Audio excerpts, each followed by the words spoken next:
Hi everyone, welcome to my channel learning with Prachi. आज हम पढ़ेंगे class 11th physical education unit 8 का part 2। Unit का नाम है fundamentals of anatomy, physiology and kinesiology. इसका पार्ट 1 हम कवर कर चुके हैं।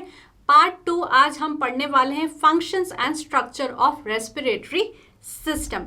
तो दोस्तों, रेस्पिरेटरी सिस्टम की जो ये फोटो है इसको आप बहुत अच्छे से समझ लीजिए। अगर आपने इस फोटो को समझ लिया तो समझो कि आपकी जो ब्रीदिंग प्रोसेस है, इनहेलेशन एक्सहेलेशन, आपने समझ लिया आराम से। रेस्पिरेटरी सिस्टम में जो रेस्पिरेशन होता है इंटरनल एक्सटर्नल, वो आपने आराम से समझ लिया। जो फंक्शंस है रेस्पिरेटरी सिस्टम का वो भी आपने आराम से समझ लिया है। सो इसको आप ध्यान से पढ़िए, ठीक है। रेस्पिरेटरी सिस्टम में सबसे पहले होते हैं हमारे नॉस्ट्रल्स, जहाँ से हम सांस लेते हैं। तो जो नॉस्ट्रल्स होते हैं they are the most exposed part of the respiratory system. जो हमारे नॉस्ट्रल्स है जहाँ से हमने सांस ली, इसके अंदर बहुत सारे हेयर्स होते हैं जो एयर को फिल्टर भी करते हैं। हमारे नॉस्ट्रल्स के अंदर होते हैं नेजल कैविटी, राइट। हमारा माउथ, उसको हम ओरल भी कहते हैं, है ना। जो माउथ होता है, माउथ के अंदर होती है हमारी ओरल कैविटी। तो आपने याद कर लिया है कि नोज के अंदर होती है नेजल कैविटी एंड माउथ के पीछे होती है हमारी ओरल कैविटी। ओरल कैविटी के नीचे होते हैं फेरिंग्स। फेरिंग्स जो है वो दो हिस्सों में डिवाइड होता है, नासोफेरिंग्स एंड ओरोफेरिंग्स। याद कैसे रखोगे? नाक को क्या बोलते हैं? नोज, और नोज से याद रखोगे नासोफेरिंग्स, और ओरल हमारा माउथ, उससे आप याद रखोगे ओरोफेरिंग्स। नासोफेरिंग्स का क्या काम होता है? नासोफेरिंग्स का काम होता है कि जो भी सांस हमने नाक के थ्रू ली है उसको लैरिंग्स तक भेजना, ठीक है। तो फेरिंग्स के नीचे आप एपिग्लॉटिस देख सकते हो, एपिग्लॉटिस के बाद आप लैरिंग्स देख सकते हो। तो फेरिंग्स का काम होता है, जो नासोफेरिंग्स है उसका काम होता है कि जो भी एयर आपने नाक के थ्रू ली है उसको लैरिंग्स तक भेजना, राइट। एंड ओरोफेरिंग्स ओरल से निकला है, यानी हमारे माउथ से। तो जो भी हमने खाना खाया है, ओरोफेरिंग्स का काम होता है कि जो भी हमने खाना खाया है उसको ईसोफेगस तक भेजना, ठीक है। तो हमारा जो जहाँ से हम सांस ले रहे हैं वो वाला नासोफेरिंग्स, यानी नासोफेरिंग्स का काम होता है जो भी सांस हमने ली है उसको लैरिंग्स तक भेजना। एंड ओरोफेरिंग्स का काम होता है जो भी हमने खाना खाया है उसको ईसोफेगस तक भेजना, ठीक है। फेरिंग्स का काम आप समझ गए। फेरिंग्स के नीचे होता है एपिग्लॉटिस। एपिग्लॉटिस का यही काम होता है कि जो भी नाक के थ्रू हमने एयर ली है उसको लैरिंग्स तक भेजना, सही। एंड जो भी खाना खाया है, जो भी हमने ड्रिंक ली है, वो एयर के पैसेज को ब्लॉक ना करे, ठीक है। तो एपिग्लॉटिस का ये काम है कि जो फेरिंग्स के जो पैसेज हैं अलग अलग एयर और खाने के, वो ठीक ठीक काम करे, राइट। एपिग्लॉटिस के बाद होता है लैरिंग्स। लैरिंग्स में होते हैं कॉर्ड्स जो साउंड प्रोड्यूस करते हैं। लैरिंग्स के नीचे होता है हमारा ट्रैकिया या विंड पाइप, जिसमें बहुत सारी रिंग्स होती हैं, 16 to 20 इसमें ऐसे रिंग्स होती हैं। एंड जो हमारा विंड पाइप है या जो ट्रैकिया है वो दो ब्रोंकस में जाके डिवाइड होता है, right bronchus and left bronchus. Bronchus के अंदर बहुत सारी ब्रोंकियोल्स होते हैं, ठीक है। जैसे कि आपने पेड़ों की जड़ें देखी हैं, वैसे इन ब्रोंकस के अंदर बहुत सारे ब्रोंकियोल्स होते हैं। एंड ब्रोंकियोल्स के आखिरी में से अंगूरों का गुच्छा होता है, ठीक है, जिनको एल्वियोली बोला है। तो हमने समझ लिया कि विंड पाइप जो है वो दो ब्रोंकस में जाके डिवाइड होता है, right bronchus and left bronchus. Bronchus के अंदर बहुत सारी ब्रोंकियोल्स होते हैं। ब्रोंकियोल्स जो जड़ों जैसी होती है, उनका एंड पॉइंट क्या होता है? अंगूरों जैसा गुच्छे, उसमें आखिरी में मोटे मोटे बने होते हैं, जिसको एल्वियोली बोला है। एल्वियोली जो होता है वो एंड पॉइंट होते हैं रेस्पिरेटरी सिस्टम के, मतलब जहाँ से हमने सांस ली नॉस्ट्रल्स के थ्रू, ये आखिरी में कहाँ तक जाती है? अंदर अंदर जाते जाते एल्वियोली तक जाती है, ठीक है। तो एल्वियोली एंड पॉइंट होता है जहाँ पे ओरिजिनली जो गैशियस एक्सचेंज है ऑक्सीजन का और कार्बन डाइऑक्साइड का, वो टेक प्लेस करता है। So alveoli is the place where the exchange of oxygen and carbon dioxide takes place. और ये पूरे ही जो हमारे लंग हैं, जो लेफ्ट लंग है, राइट लंग है, ये डायफ्राम के ऊपर होता है। डायफ्राम कुछ भी नहीं है, it's a sheet of skeletal system, और ये हमारे जो लंग है वो डायफ्राम के ऊपर होते हैं। तो आपने पूरे रेस्पिरेटरी सिस्टम को समझ लिया। सबसे पहले सांस जहाँ से लेते हैं वो हो गए नॉस्ट्रल्स, नॉस्ट्रल्स के अंदर होती है नेजल कैविटी, माउथ जो होता है ओरल, उसके पीछे होती है ओरल कैविटी, ओरल कैविटी के बाद आता है फेरिंग्स, फेरिंग्स में दो हिस्से होते हैं नासोफेरिंग्स एंड ओरोफेरिंग्स। नासो का काम होता है जो भी हमने सांस लिया उसको लैरिंग्स तक भेजना, एंड ओरो का काम होता है जो भी माउथ के थ्रू हमने खाना खाया है उसको ईसोफेगस तक भेजना। Then there is epiglottis, epiglottis का काम है कि जो भी एयर है वो ठीक ठीक पैसेज में जा रही है, जो भी हमने खाना खाया या ड्रिंक जा रही है, ड्रिंक ली है, वो हमारे एयर पैसेज को डिस्टर्ब ना करे, सब काम सही सही चले। Then there is larynx, larynx में वोकल कॉर्ड्स होते हैं जो साउंड प्रोड्यूस करते हैं। And then there is trachea जो विंड पाइप है, ये दो ब्रोंकस में जाकर डिवाइड होता है। ब्रोंकस के अंदर हमारे लंग्स होते हैं, लंग्स में बहुत सारे ब्रोंकियोल्स होते हैं, एंड ब्रोंकियोल्स के अंदर बहुत सारी एल्वियोली होती है जहाँ पे ओरिजिनली जो गैस का एक्सचेंज है between oxygen and carbon dioxide that takes place. And हमारे जो ये लंग होते हैं ये एक स्केलेटल शीट पे होते हैं जिसको डायफ्राम बोला गया है। आप अब इसको पूरी तरीके से समझ गए हैं। सो दोस्तों, structure and functions of respiratory system, respiratory system क्या है? The respiratory system is the organ, वो सारे ऑर्गन्स या बॉडी के वो पार्ट्स जो इन्वॉल्व होते हैं ब्रीदिंग में, जहाँ पे एक्सचेंज होता है of oxygen and carbon dioxide. Now आपको पता है कि रेस्पिरेटरी सिस्टम में क्या आता है, nose and nasal cavity, pharynx, larynx, trachea, bronchus, bronchi, alveoli, lungs and diaphragm. तो नोज क्या है? नोज मोस्ट एक्सपोज्ड पार्ट है ऑफ द रेस्पिरेटरी सिस्टम, ठीक है। जो नोज तो मोस्ट एक्सपोज पार्ट है पूरे रेस्पिरेटरी सिस्टम का, यहाँ से हम एयर को इनहेल करते हैं, एंड नोज के अंदर बहुत सारे हेयर्स होते हैं जो एयर जो हमने अंदर ली है उसको फिल्टर भी करते हैं। नोज के बाद हमने नेजल कैविटी देखा था, फिर ओरल कैविटी देखा था, फिर फेरिंग्स होते हैं। फेरिंग्स क्या है? It lies behind the nose, के नाक के पीछे होता है। ये कोन शेप्ड मस्कुलर ट्यूब होता है और ये 5 इंच लंबा होता है। फेरिंग्स के दो हिस्से हमने पढ़े थे, दैट इज नासोफेरिंग्स जो कि नाक के पीछे होता है और उसका काम क्या होता है? Passes air into the larynx. हमने ऑलरेडी डिस्कस करा कि नासोफेरिंग्स का काम होता है जो भी सांस हमने ली है उसको फेरिंग्स में भेजना, एंड ओरोफेरिंग्स का काम होता है it lies behind the mouth. Oral से हम याद रखेंगे ओरोफेरिंग्स, एंड ओरोफेरिंग्स का काम होता है जो भी खाना पीना हमने खाया है उसको ईसोफेगस में भेजना, राइट। फिर हमने पढ़ा था लैरिंग्स के बारे में। लैरिंग्स क्या है? ये फेरिंग से कनेक्टेड होता है, एंड इसका काम क्या होता है? To produce sound as vocal cords are situated inside larynx. इसके अंदर वोकल कॉर्ड्स होते हैं तो ये साउंड प्रोड्यूस करते हैं। साउंड कैसे प्रोड्यूस होता है? By the vibration of this cords. उसके बाद हमने ट्रैकिया पढ़ा था जो विंड पाइप होता है, ठीक है। इसमें 16-20 रिंग्स होते हैं, ये भी हमने डिस्कस करा, और एक ये फाइब्रस टिश्यू से बना हुआ होता है। एंड हमने डिस्कस करा कि ये जो विंड पाइप है, ये जो ट्रैकिया है, दो ब्रोंकस में जाकर डिवाइड हो जाता है, right bronchus, left bronchus. Bronchus जो है उसमें लंग होता है, लंग के अंदर ब्रोंकियोल्स होते हैं, है ना, और ब्रोंकियोल्स के अंदर एल्वियोली होती है जहाँ पे ओरिजिनली जो एक्सचेंज है वो टेक प्लेस होता है। लंग क्या है? It is the most important organ of respiratory system. The lungs are situated in the thoracic cage, and due to position of heart the left lung is smaller than the right lung. क्यों? क्योंकि हमारा जो heart होता है वो थोड़ा सा left side होता है, थोड़ा सा, ऐसे तो बीच में होता है लेकिन थोड़ा सा वो लेफ्ट साइड होता है, जिसके कारण जो लंग लेफ्ट साइड का लंग होता है वो थोड़ा सा छोटा होता है। अब यहाँ पे ये समझिए कि हमारा जो पूरा लंग है उसको कौन प्रोटेक्ट करता है? Thoracic cage. हमने पार्ट 1 में जॉइंट्स के बारे में पढ़ा था, बोन्स के बारे में पढ़ा था, तो हमने पढ़ा था कि कैसे ब्रेन को स्कल प्रोटेक्ट करता है, लंग को थोरैसिक केज प्रोटेक्ट करता है। तो आप ये देखिए कि हमारे जो लंग होते हैं उसको थोरैसिक केज प्रोटेक्ट करता है। अब यहाँ पर बहुत सारी चीज़ें दी हुई हैं, पर आप वही पढ़िए जो मैं बस आपको बता रही हूँ, एग्जाम के पर्सपेक्टिव से वही इंपॉर्टेंट है। सबसे पहले तो आप जो बीच में ये मसल देख रहे हो मोटी सी, उसको स्टर्नम कहते हैं। क्या कहते हैं? स्टर्नम। और ये जो हमारा लंग है इसको थोरैसिक केज प्रोटेक्ट करता है। सो बहुत सारे रिब्स हैं, रिब्स आप देख रहे हो, ऐसे लाइनें बनी हुई हैं, इसको रिब्स बोलते हैं। एंड रिब्स के अंदर ये जो रेड पार्ट आप देख रहे हो उसको इंटरकोस्टल मसल्स बोलते हैं। सिर्फ ये चीज़ आप याद रखिए कि हमारे लंग को कौन प्रोटेक्ट करता है? थोरैसिक केज प्रोटेक्ट करता है।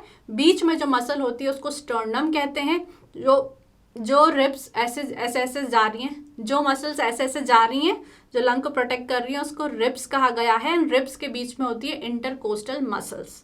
बस आपने याद कर लिया, वेरी गुड।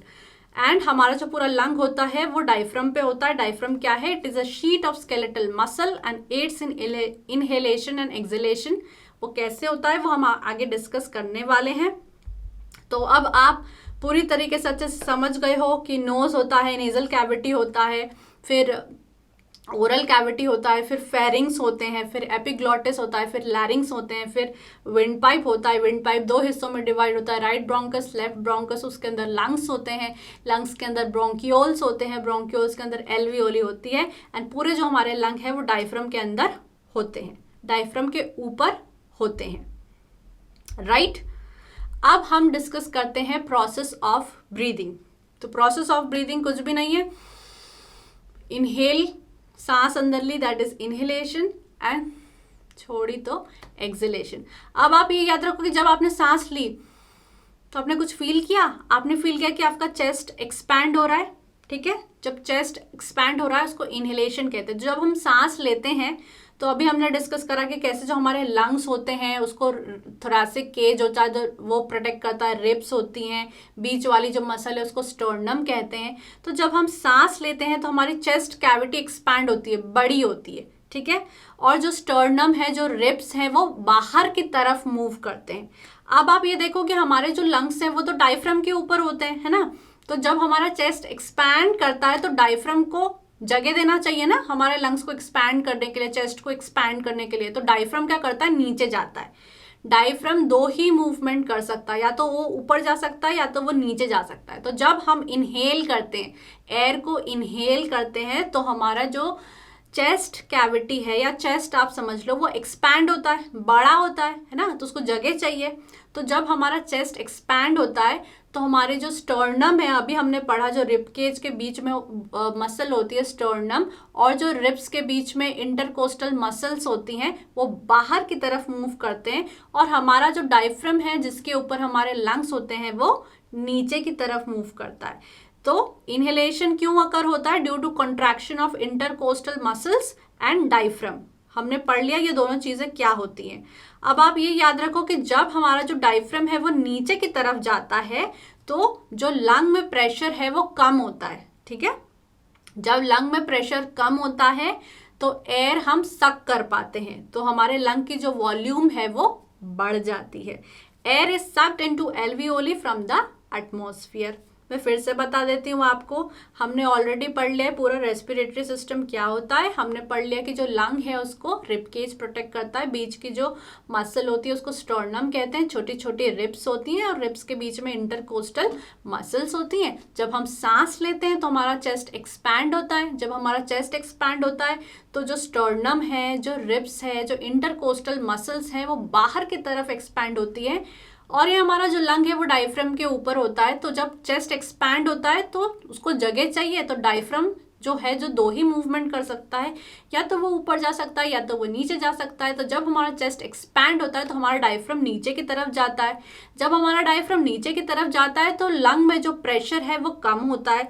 लंग में जब प्रेशर कम होता है तो लंग की वॉल्यूम बढ़ जाती है, और लंग की वॉल्यूम जब बढ़ती है तो हम एयर को सक कर पाते हैं, जो सीधे कहाँ जाती है? एल्वियोली में। अभी हमने पढ़ा था कि विंड पाइप ऐसे डिवाइड हो जाए ब्रोंकस में, ब्रोंकस के अंदर लंग्स होते हैं, लंग्स के अंदर ब्रोंकियोल्स होते हैं, ब्रोंकियोल्स का एंड पॉइंट क्या है? एल्वियोली, जहाँ पे ओरिजिनली एक्सचेंज जो है ऑक्सीजन और कार्बन डाइऑक्साइड का वो होता है। तो वो एयर हम सक कर लेते हैं, वो सीधे एल्वियोली में चली जाती है।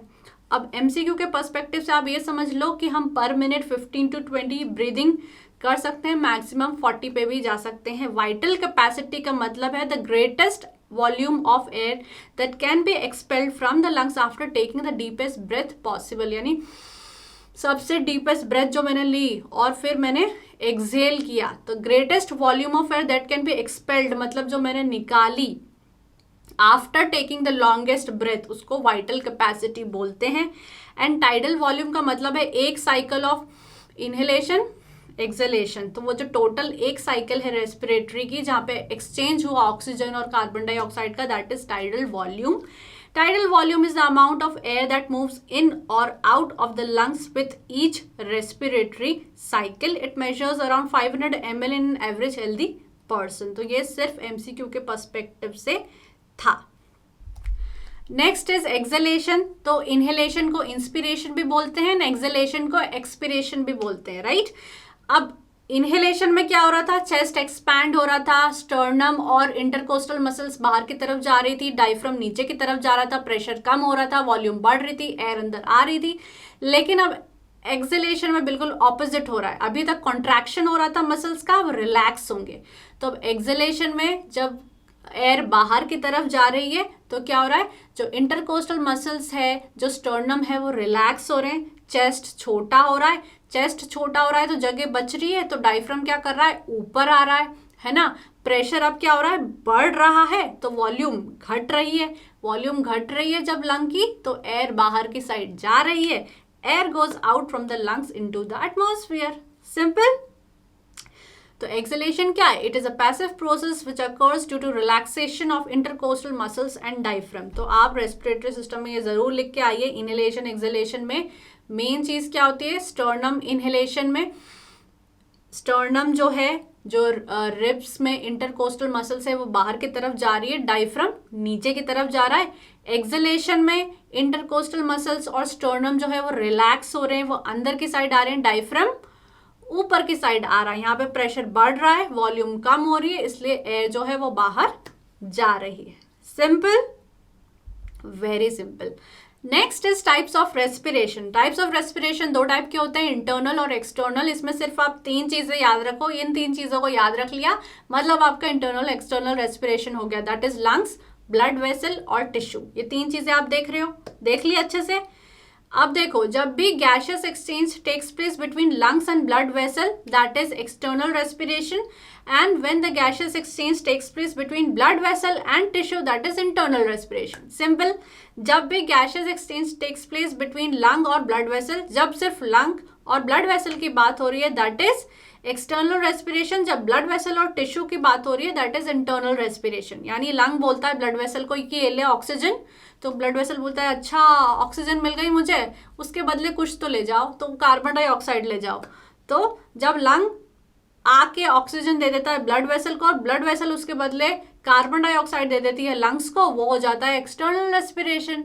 तो एक्सटर्नल रेस्पिरेशन को ब्रीदिंग प्रोसेस भी बोलते हैं, पल्मोनरी रेस्पिरेशन भी बोलते हैं. Gaseous exchange at the level of lung and blood vessel. O2 is given to the blood vessel by lung and CO2 is taken from the blood vessel to the lung to exhale. तो बाहर से air खींचता है lung, वो कैसे खींचता है हमने देख लिया है कि नोज से ऐसे ऐसे जाता है, ऐसे ऐसे जाता है, सब ब्रोंकस वगैरह में जाता है, एल्वियोली में जाता है, वहाँ एक्सचेंज हो जाता है, ये सब हो जाता है. ठीक है. तो लंग एयर खींच के लाता है और उसमें से ऑक्सीजन जाके ब्लड वेसल को दे देता है, और ब्लड वेसल बोलती है अरे खाली हाथ मत जाना, कुछ तो लेके जाओ. तो वो ऑक्सीजन ले लेता है और बदले में कार्बन डाइऑक्साइड दे देता है. तो जब gaseous exchange takes place between lungs and blood vessel, that is external respiration. अब ब्लड वेसल वो जो ऑक्सीजन है वो जाके किसको देता है, टिश्यू को देता है, और टिश्यू बोलता है अरे खाली हाथ आए हो तो कुछ तो लेके जाओ, तो वो कार्बन डाइऑक्साइड फिर ब्लड वेसल को दे देता है. तो जब gaseous exchange takes place between blood vessel and tissue, that is known as internal respiration. Basically होता क्या है, लंग जो है वो ऑक्सीजन आके ब्लड वेसल को देता है, ब्लड वेसल उसमें से ऑक्सीजन जाके टिश्यू को देता है, टिश्यू फिर बदले में कार्बन डाइऑक्साइड ब्लड वेसल को देता है, जो बदले में जाके लंग को दे देता है, जो लंग फिर बाहर फेंक देता है. बेसिकली यही होता है. एयर को सक करते हैं, फिर उसमें से ऑक्सीजन निकालते हैं, तो लंग वो ब्लड वेसल को देता है, ब्लड वेसल वो टिश्यू को देता है, टिश्यू फिर उस ऑक्सीजन के बदले कार्बन डाइऑक्साइड देता है, वो ब्लड वेसल को देता है, वो लंग को देता है बदले में वापस. ठीक है. तो जब भी gaseous exchange takes place between lungs and blood vessel, that is external respiration, and when gaseous exchange takes place between blood vessel and tissue, that is known as internal respiration. internal respiration tissue के level पे होता है, इसलिए इसको tissue respiration भी बोला गया है. it involves gas exchange between the blood vessels and body cells or tissues. blood vessel carries O2 to the tissues and takes up CO2 from the tissues to the lungs. समझ गए. जब gaseous exchange takes place होगा lungs और blood vessel के बीच में, that is external respiration. लेकिन जब गैशियस एक्सचेंज टेक्स प्लेस होगा between blood vessel and tissue, that is known as internal respiration. Right. Last चीज is functions of respiratory system. तो रेस्पिरेटरी सिस्टम आपने समझ लिया क्या होता है, उसके अंदर क्या क्या चीजें होती हैं, एंड इसमें से दो चीज मैंने आपको समझा दिया, what is internal respiration, what is external respiration, है ना। ये अभी हमने डिस्कस कर लिया क्या होता है। तीन चीजें इसमें क्या क्या याद रखोगे, first is lung, then blood vessel and then tissue, right. तो internal external respiration you know. Most important function of respiratory system is gaseous exchange. Of course respiratory system का मेन फंक्शन क्या है कि जो नाक से हमने सांस ली थी, एयर ली थी, नॉस्ट्रल से हुई, फिर फेरिंग्स लैरिंग्स में गई, फिर विंड पाइप में गई, फिर ब्रोंकस में गई, फिर लंग्स में गई, फिर ब्रोंकियोल्स में गई, फिर एल्वियोली में गई, और एल्वियोली में जाके आखिरी में वो जो अंगूरों के गुच्छा है वहां पे जाके एक्सचेंज हुआ। तो gaseous exchange is the most important function of respiratory system, because उसमें से ही तो फिर हम ऑक्सीजन, एयर में से ऑक्सीजन को निकालते हैं, और ऑक्सीजन तो ही तो हमारी बॉडी को चाहिए, जो कार्बन डाइऑक्साइड नहीं चाहिए उसको हम वापस फेंक देते हैं, एक्सहेल कर देते हैं। तो वो गैशियस एक्सचेंज होता है। एक्सक्रीशन ऑफ CO2 यानी एयर में से ऑक्सीजन खींच के CO2 को वापस निकाल देते हैं, वो भी रेस्पिरेटरी सिस्टम का काम है। ऑक्सीजनेशन ऑफ ब्लड, तो जो भी ऑक्सीजन हमने लिया उसको ब्लड में जाना, that is oxygenation of blood. External internal respiration आपने पढ़ ही लिया है, जिसमें तीन चीजें आपको याद रखनी है। तो अब ये जो हमारा पार्ट 2 है वो खत्म हो रहा है, और उसमें मैं कुछ क्वेश्चंस आपसे पूछ रही हूँ। अगर आपको ये क्वेश्चंस आ जाते हैं तो समझ लो आपने इसको समझ लिया। आप मुझे बताओ कि फेरिंग्स का क्या काम होता है, फेरिंग्स किन किन चीज़ों में डिवाइड है, वो दो चीज़ों में डिवाइड है, उसके नाम बताओ। एंड फिर आप मुझे बताओ कि ब्रोंकियोल्स के एंड पॉइंट को क्या कहते हैं और उसका मेन फंक्शन क्या है। एंड फिर आप मुझे बताओ कि रिब्स के बीच में कोई सी मसल होती है, उसका नाम बताओ, राइट। इसके साथ ही हमारा पार्ट 2 खत्म होता है, and I will see you in the next video.